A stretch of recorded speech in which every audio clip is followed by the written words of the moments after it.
नमामि संस्कृतम मीमांसा संस्कृत प्लेटफॉर्म पर आप सभी लोगों का स्वागत है।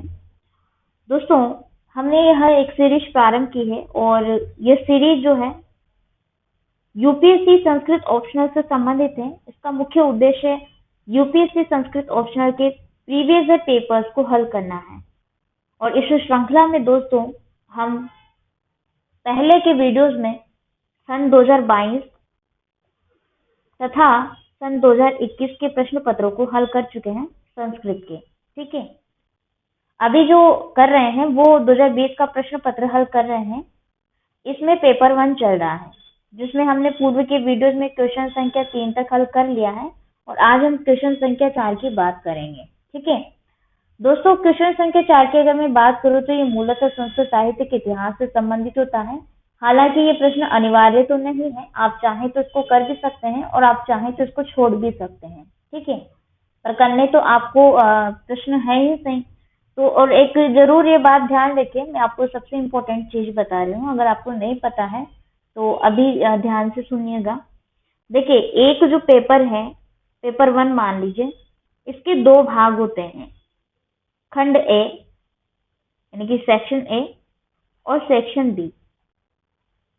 शर्त ये होती है कि सेक्शन ए में से भी आपको 2 प्रश्न अटेम्प्ट करने हैं, कम से कम। ज्यादा से ज्यादा तो आप कितने भी कीजिए, 3 भी कर सकते हैं।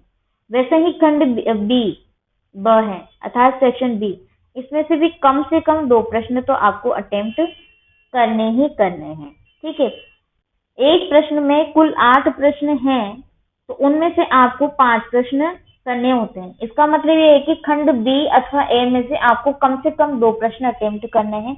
ये यूपीएससी की शर्त है। संस्कृत ऑप्शनल की मैं बात कर रही हूँ। ठीक है, संस्कृत ऑप्शनल की, जिसमें से 2 प्रश्न आपको अटेम्प्ट करने एक खंड में से। उसी प्रकार से खंड 2 में से या खंड 1 में से किसी में से भी आप 3 प्रश्न लेंगे। इस प्रकार से प्रश्नों का चयन करेंगे। ये नहीं है कि आप एक खंड में से तो पूरे चारों प्रश्न कर रहे हैं और एक खंड में से आप एक प्रश्न करें, ऐसा नहीं है। ऐसा क्यों नहीं होगा?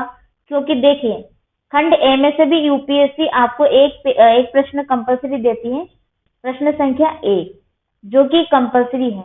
ये संस्कृत भाषा में करना होता है। वैसे ही खंड बी में से भी वो एक प्रश्न कंपलसरी देती है, वो है 5वां प्रश्न। ये भी संस्कृत भाषा में करना होता है, जो मूलतः निबंध से संबंधित होता है। ठीक है, और ये एक प्रश्न जो है व्याकरण से संबंधित होता है। मैं उम्मीद करती हूँ कि आप ये चीजें समझ पा रहे होंगे जो मैं बता रही हूँ। अगर नहीं समझ आ रही है तो वीडियो को प्ले करके अगेन फिर से देखिएगा, तो आपको चीजें क्लियर हो जाएंगी। देखिए, अब मैंने एक लाइन में मैं बताऊंगी कि मैंने अभी तक क्या बताया है। पेपर 1 या पेपर 2, दोनों की मैं बात करूं तो कोई से भी पेपर को लेके चलिए, उसके 2 सेक्शन होते हैं, सेक्शन ए तथा सेक्शन बी। और किसी भी सेक्शन में से कम एटलीस्ट 2 क्वेश्चन आपको अटेम्प्ट करने ही होते हैं। ये शर्तें हैं। ठीक है, जिसमें से 2 क्वेश्चन में से एक क्वेश्चन कंपलसरी वाला रहेगा और एक को आप चूज करेंगे। अब यहाँ पर मैं प्रश्न संख्या 4 की बात करूंगी। कंपलसरी तो नहीं है, लेकिन आपको ये कवर जरूर करना चाहिए, क्योंकि इसके प्रश्न अन्य प्रश्नों में भी पूछे जाते हैं। ठीक है, तो अब आते हैं मेन पॉइंट पर।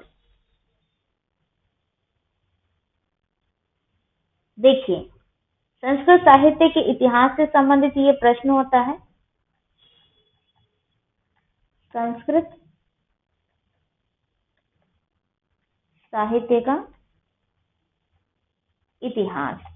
ठीक है, इतिहास का मतलब है कहीं से भी प्रश्न नाटकों से संबंधित हो सकते हैं, महाकाव्यों से संबंधित हो सकते हैं, कवियों से संबंधित हो सकते हैं, तथा संस्कृत के साहित्य से संबंधित हो सकते हैं। साहित्य से तो ये है से इतिहास से संबंधित हो सकते हैं। ठीक है, जैसे कि रामायण, महाभारत इत्यादि से संबंधित।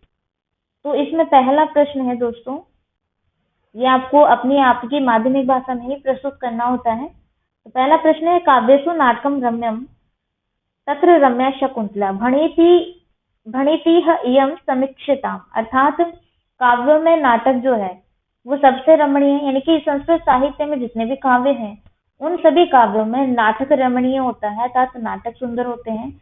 और नाटकों में विशेष से अगर हम बात करें तो शकुंतला शकुंतला नाटक रम्य है। शकुंतला का मतलब है अभिज्ञान शाकुंतलम जो नाटक है वो सबसे ज्यादा रमणीय है, ऐसा कहा जाता है। ये मूलतः महाकवि कालिदास जी की कृति है दोस्तों। ठीक है, तो उक्ति का तात्पर्य यह है कि काव्यसु एक बहुवचन रूप है, सप्तमी विभक्ति बहुवचन। तो काव्यों में ऐसा कहा जाता है, संस्कृत साहित्य के काव्यों में स्पेशली नाटक रम्य होते हैं। नाटकों में विशेषतः शाकुंतल नाटक है, अभिज्ञान शाकुंतलम। तो ये अभिज्ञान शाकुंतलम नाटक से संबंधित सूक्ति है और शकुंतला के विषय पर मतलब बल देते हुए ही आपको इस प्रश्न को प्रेजेंट करना है। एक तरीके से ये कह सकते हैं कि शकुंतला जो है अभिज्ञान शाकुंतलम नाटक, उस पर ही आपको जोर देना है। पहले आप होलिस्टिक वे में बता सकते हैं कि भाई संस्कृत साहित्य में जो नाटक हैं उनमें विशेषित मतलब संस्कृत के ग्रंथों में या काव्य में नाटक सबसे ज्यादा रम्य है। नाटकों के नाम आप बता दीजिए। ठीक है, फिर नाटकों में विशेषतः सबसे ज्यादा रम्य नाटक है अभिज्ञान शाकुंतलम। तो अभिज्ञान शाकुंतलम में क्यों रम्य है? एक तो उसमें प्रकृति चित्रण है, विशेषतः उसका चतुर्थ अंक है, तो उसका चतुर्थ अंक वाला ये श्लोक ले सकते हैं। भाई शकुंतला में भी विशेष 4 अंक जो है रम्य है।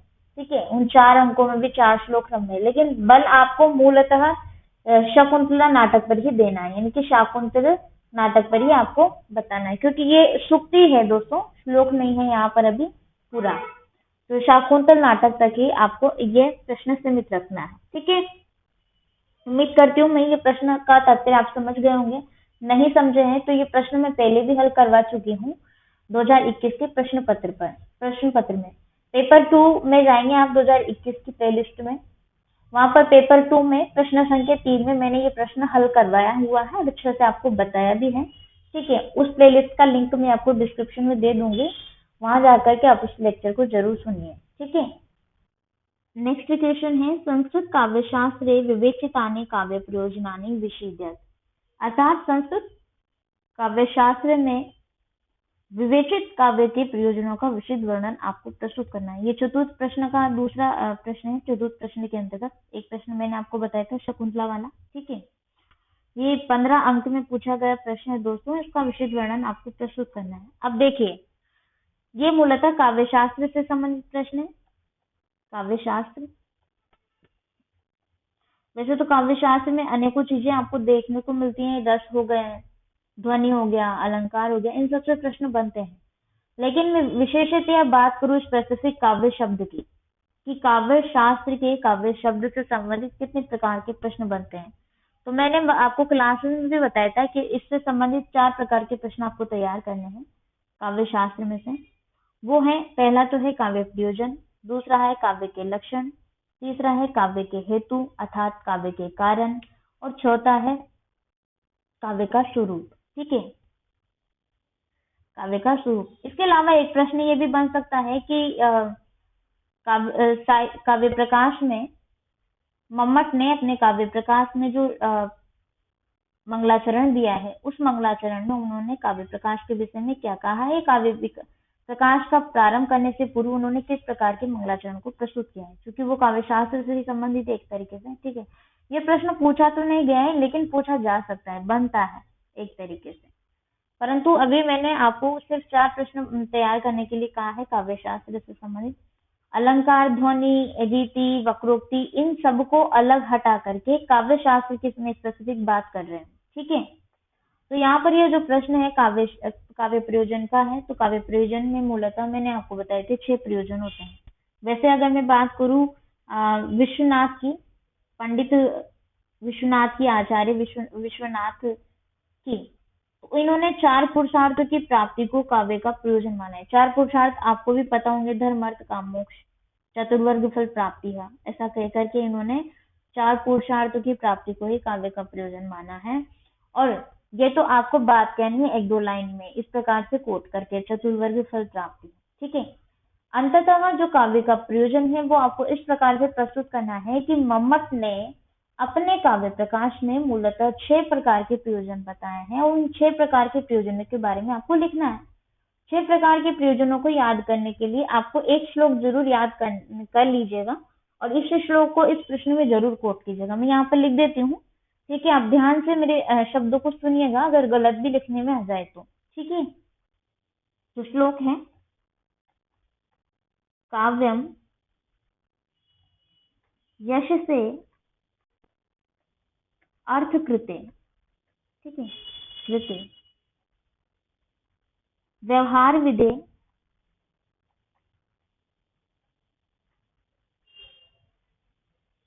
शिवेत रक्षते।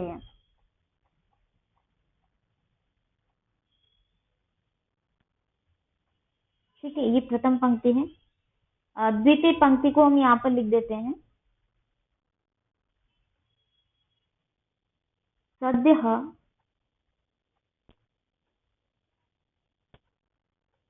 पर निवृत्तय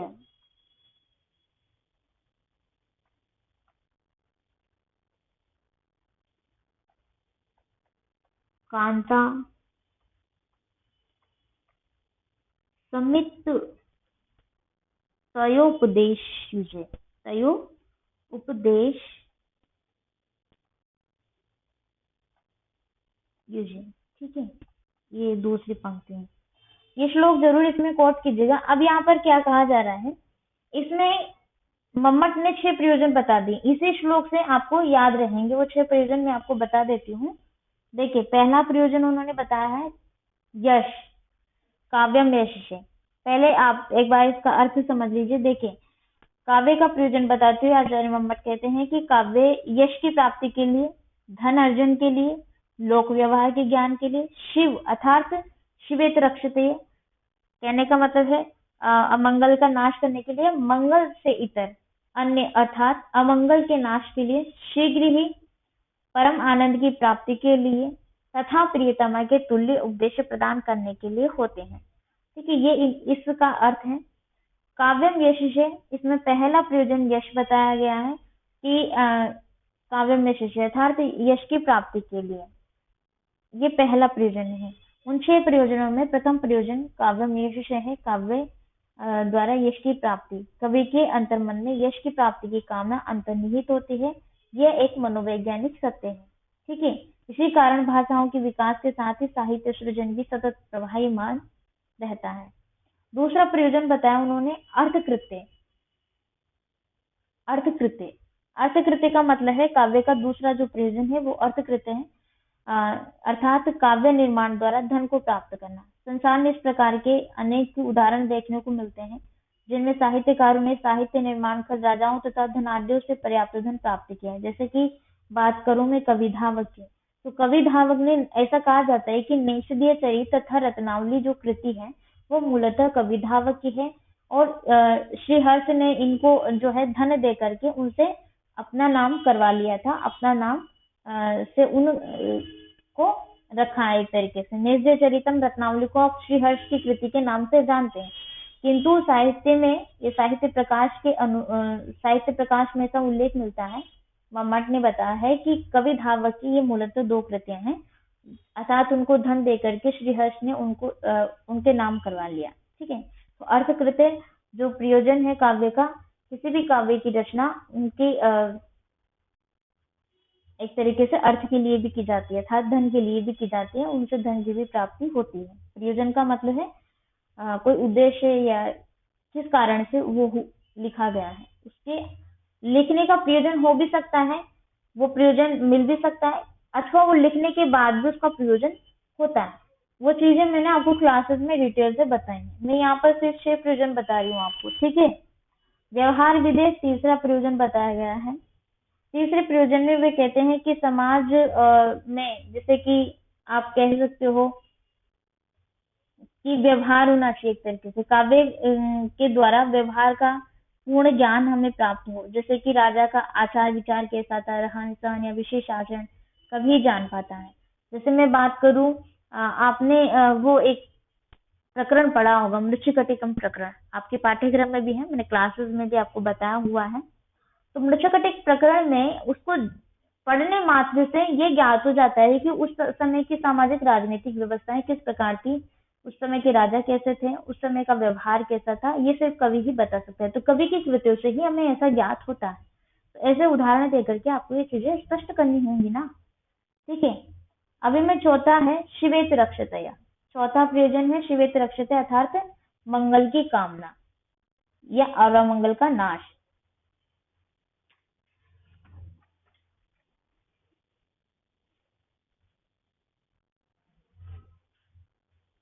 कहने का मतलब है कोई भी काव्य का प्रयोजन जो है, काव्य से अमंगल का नाश होता है तथा मंगल की कामना के लिए काव्य की रचना भी की जाती है। जैसे कि आप मयूर कवि का देख सकते हैं, ठीक है।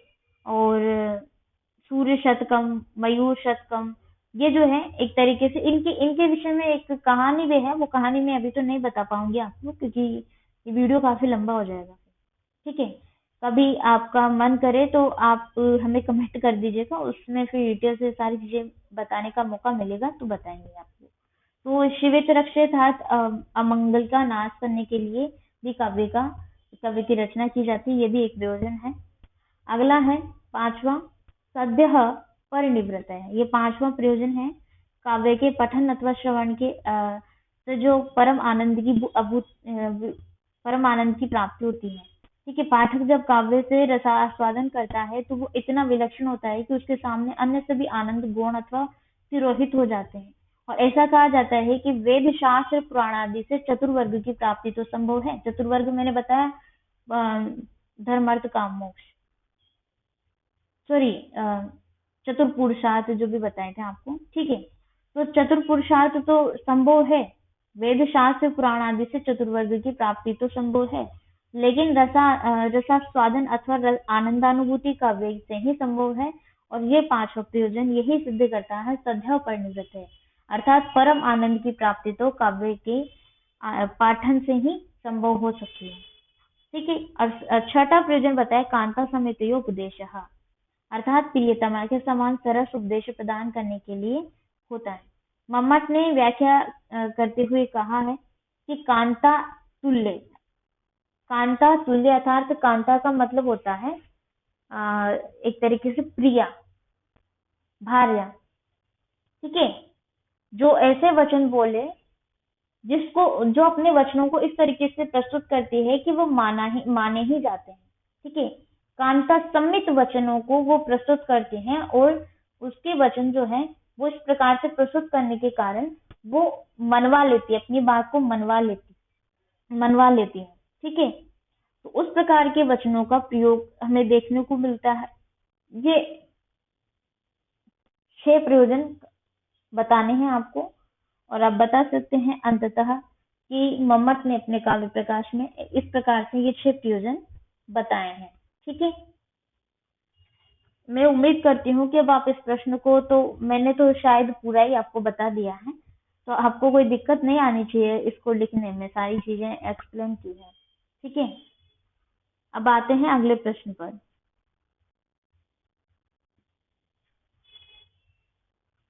नेक्स्ट प्रश्न है एको रसः करुण एव निमित्त भेदात् उत्तराम चरितम अभिलक्ष्य उत्तीर इयम समीक्षताम, ठीक है। तो एक रस करुण एव निमित्त भेदात्, एक रस ही करुण है, एको रस करुण है। ये उत्तराम चरितम के भवभूति के विषय में उक्ति है। भवभूति के विषय में उनका जो उत्तरामचरितम है उसमें उन्होंने उत्तरामचरित का जो प्रधान रस है वो एक रस करुण बताया गया। ऐसा कहा है एको रस करुण रस, जो रस है वो करुण रस बताया है। और वो किस प्रकार से बताया है, इसमें काफी भेद भी है। अन्य कवि हैं आचार्य जिन, उनके मध्य मतभेद होता है कि ये करुण रस मतलब काव्य लक्षण के अनुसार इसका जो रस है वो करुण नहीं होना चाहिए एक तरीके से, ठीक है। परंतु इन्होंने भवभूति ने उत्तर रामचरितम में काव्य लक्षण के से हट करके अपने एक लक्षण को बताया है। और ये करुण रस के विषय में इन्होंने कहा है कि उत्तर रामचरितम में एक ही रस है, वो है करुण रस। हालांकि और भी अन्य रस देखने को मिलते हैं, लेकिन प्रधान रस करुण रस है, उसके विषय में आपको डिटेल से इसमें लिखना है। ये सारी चीजें मैं आपको पहले भी एक्सप्लेन कर चुकी हूँ 2021 के प्रश्न पत्र में, 2022 के प्रश्न पत्र में देखिएगा, मैंने ये प्रश्न हल किया भी हुआ है और क्लासेस में भी आपको बताया है। तो अभी तो मैं ज्यादा डिटेल से आपको नहीं बताऊंगी, लेकिन इतना जरूर ध्यान रखिए, प्रश्न का तात्पर्य यह है कि उत्तरामचरितम के विषय में आपको लिखना है कि उसमें निहित करुण रस क्यों है। ठीक है, तो यहीं पर अब मैं अपनी वाणी को विराम देती हूँ। आप सभी लोगों का बहुत बहुत धन्यवाद कि आप अंततः हमारे साथ बने रहें। अगर आपको फिर भी कोई दिक्कत होती है तो आप हमें कमेंट करके पूछ सकते हैं। नमामि संस्कृतम।